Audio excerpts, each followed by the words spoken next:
Hello नमस्कार दोस्तों, कैसे हैं आप लोग। उम्मीद करता हूँ कि आप अच्छे होंगे।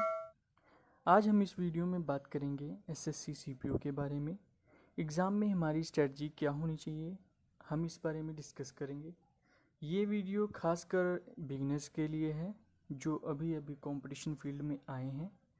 तो चलिए हम पहले जानते हैं एसएससी सीपीओ के एग्ज़ाम पैटर्न के बारे में। दोस्तों देखिए, सबसे पहले तो आपको ये जानना होगा कि जो हमारा टोटल मार्क्स होगा वो 200 नंबर का होगा। 50-50 क्वेश्चन आएंगे, हर एक क्वेश्चन एक एक नंबर का होगा। यहाँ पर आप देख सकते हैं डेट ऑफ एग्ज़ामिनेशन भी मेंशन है जो कि सितंबर से अक्टूबर तक है। तो दोस्तों सबसे पहले हमारी स्ट्रेटजी एक बिगिनर के तौर पे क्या होनी चाहिए अगर हमें सिलेक्शन लेना है तो। दोस्तों सबसे पहले हमें ये जानना चाहिए कि सबसे स्कोरिंग पोर्शन कौन सा है। तो जैसे कि सबको पता है रीजनिंग में हम फुल ऑन स्कोर कर सकते हैं 50 में से 50। फिर भी अगर आप एक बिगनर हैं तो फिर भी आप रीजनिंग में सबसे अच्छा स्कोर कर सकते हैं as compare to other subjects. Okay, तो कोशिश करनी है आप कम से कम 35 के ऊपर ज़रूर क्वेश्चन को करेक्ट करें। ओके, चलिए ये सब बात की बातें हैं। सबसे पहले तो आपको मैं बताता हूँ करना क्या है। सबसे पहले अगर आपको सिलेक्शन लेना है तो आप चारों सब्जेक्ट को डिटेल से नोटिफिकेशन डाउनलोड कीजिए। डिटेल से जो सिलेबस दिया गया है उसको देखिए, समझिए और कॉपी पे नोट करें। ओके, देन उसके बाद आपको सिलेबस आप कहीं भी यूट्यूब चैनल, कोई भी यूट्यूब चैनल या कहीं से किसी से भी कोचिंग लें। ओके, कोचिंग के दौरान आप जल्द से जल्द अपना सिलेबस कवर करें। कवर करने के बाद आप उसको रिवाइज़ करें और रिवाइज़ करने के बाद आप तुरंत प्रीवियस ईयर के जो मॉक टेस्ट होते हैं ना, या फिर क्वेश्चन पेपर जो मिल जाएगा पीडीएफ के फॉर्म में, आप उसे सॉल्व करते जाइए। ठीक है, इसके बाद क्या होगा कि रीजनिंग क्योंकि एक आसान है, सबसे आसान, सबसे ज़्यादा स्कोरिंग है। तो आप रीजनिंग में मान के चलें कि अगर 35 भी सही करते हैं तो ओके है। ठीक है, एक बिगिनर के तौर पे आप 35 करेक्ट करते हैं तो ठीक है। ठीक है, अब उसके बाद हमें करना क्या है, हमें ना सिलेक्शन लेनी है। तो सिलेक्शन लेनी है तो एग्ज़ाम का पैटर्न कुछ इस तरह का होता है। देखिए, जो 50% होता है ना, वो हमारा एग्ज़ाम इजी ही होता है, इजी। देन उसके बाद 25% जो होता है वो थोड़ा मॉडरेट होता है, या फिर कह लो कि डिफ़िकल्ट लेवल में आ जाता है। और ये मॉडरेट और डिफ़िकल्ट लेवल को वही लोग बीट कर पाते हैं जो टॉपर्स होते हैं। ठीक है, तो हमें टॉपर्स नहीं बनना, हमें सिलेक्शन लेना है। तो हम क्या करेंगे कि जो इजी क्वेश्चंस हैं, जो आपको लगता है कि यार ये तो मेरे से मतलब मुँह जुबानी हो जाएगा, तो हमने उसको करना है। ठीक है, आपको बोर नहीं होना, बार बार उसको करो, बार बार करो उसको। देन उस आपके दिमाग में ऐसा हो जाएगा कि वो आप देखते ही सॉल्व कर देंगे। ओके, देन आप उसको अपने आप को मॉडरेट लेवल के क्वेश्चन पर लेके जाएंगे।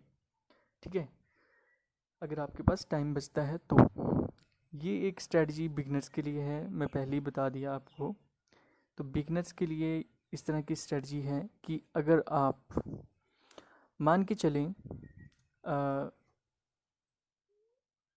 30 नंबर इंग्लिश में लाते हैं, 30 नंबर मैथ में और 30 नंबर मान के चलें जीके हो गया या जीएस। ठीक है, तो कितने हो गए हमारे, 90 हो गए।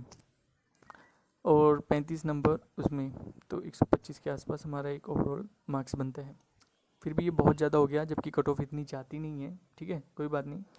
ये हमारा टारगेट रखना है कि हमें 50 में से 30 कम से कम लाना है, हमें सिलेक्शन लेना है, टॉप नहीं करना। ठीक है, तो उस हिसाब से हमने अपनी तैयारी करनी है। तो आइए देखते हैं कि हमारा सिलेबस क्या है। सिलेबस आप देख सकते हैं रीजनिंग का, जिसमें ऑलमोस्ट ये जो रीजनिंग का सिलेबस है सभी एग्ज़ाम्स में होते ही हैं, आपको पता ही है। आप पीडीएफ डाउनलोड करके ज़रूर एनालिसिस करें सभी जो सिलेबस दिया हुआ है सभी सब्जेक्ट्स का। ओके, ये मैथ का भी आ गया, जीके का भी आ गया। ओके, ये इंग्लिश का है। ओके, सो दोस्तों देखो, कई लोगों का ऐसा होता है कि कईयों का मैथ वीक होता है, कईयों का इंग्लिश वीक होता है। तो आपको क्या स्ट्रेटजी रखनी है कि आपको मतलब जितने भी सब्जेक्ट हैं उसमें 20 नंबर तो लाने ही लाने हैं। मान के चलो कि आप मैथ में 20 नंबर लाते हो 50 में से, इंग्लिश में 25 मान के चलो, ठीक है, 25 ला सकते हो, कोई बहुत बड़ी बात नहीं है, 45 हो गए। देन उसके बाद जीके 25, कितने हो जाएंगे, 70। अब यहाँ पर जो रीजनिंग पार्ट है वहाँ पर हम 40 स्कोर कर सकते हैं, ठीक है। तो ये हमारा हो जाएगा 110, जो कि कट ऑफ के बहुत हम आसपास से हैं, ठीक है। ये एक बिगिनर्स के लिए स्ट्रेटजी है, तो बिगिनर्स के लिए एक अच्छी स्ट्रेटजी है गाइस। आप 110 जो कि कट ऑफ मार्क्स हैं प्रीवियस ईयर का, तो उसके आसपास आ जाएंगे इस तरह की अगर आप स्कोरिंग रखते हैं तो। ओके, तो देखिए मान के चलिए हम रीजनिंग में 35, ओके, देन उसके बाद इंग्लिश में 25,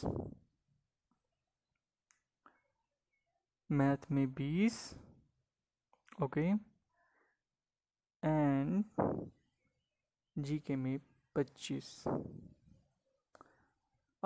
अब मार्क्स काउंट करिए कितने बन जाएंगे आपके, 25 और 25, 50, 20, 70 और 105। ओके, चलो ये भी एक बिगिनर्स के लिए काफ़ी अच्छा स्कोर रहेगा। अगर आप कैटेगरी वाइज हैं तो भी मतलब आप क्लियर कर सकते हैं। हालांकि आपको एफर्ट्स फुल, आप अपने फुल एफर्ट्स मतलब अपने दें, 100% दें, ओके, ताकि आप एग्ज़ाम को बीट कर सकें। ओके, सो गाइस यही हमारी स्ट्रेटजी है, हमें फुल मार्क्स नहीं करना, हमें जो इजी है हमें उस पर ध्यान देना है। ओके, तो मान के हमें ये चलना है कि हम एटलीस्ट 25-25 क्वेश्चन एकदम करेक्ट करें और हमारी एक्यूरेसी एकदम 100% की होनी चाहिए। तो एटलीस्ट हम 25 क्वेश्चन भी सही करते हैं 3 सब्जेक्ट में, और रीजनिंग में हम 30 कर लेते हैं या फिर 40 कर लेते हैं, तो ये हमारे लिए प्लस पॉइंट है और हम ईजिली क्रैक कर सकते हैं सीपीयू। ओके, तो यही हमारी स्ट्रेटजी है गाइस। अगर आप स्ट्रेटजी अच्छी लगी हो आपको तो आप इस वीडियो को ज़रूर लाइक एंड शेयर करें, और अपने जो नए मतलब यार दोस्त हैं जो अभी अभी कंपटीशन फील्ड में हैं तो आप उनके साथ शेयर कर सकते हैं। Okay, thank you so much guys.